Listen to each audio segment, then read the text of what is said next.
आपण दुसरं जाऊया. क्रांतिकाराचं दुसरं पत्र अध्याय 3.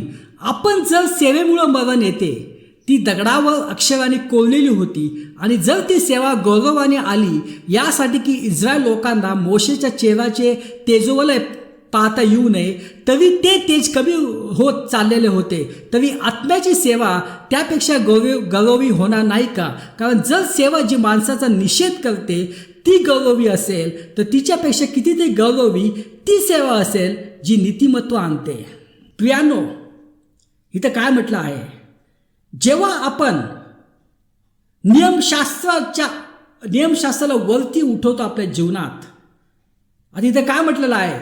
जी दगडावर अक्षराने कोरलेली होती. काय दगडावर अक्षराने कोरलं होतं? 10 आज्ञा. आणि त्या 10 आज्ञेला काय म्हटलेलं आहे इथं? ह्या सेवेमुळं मरण येते.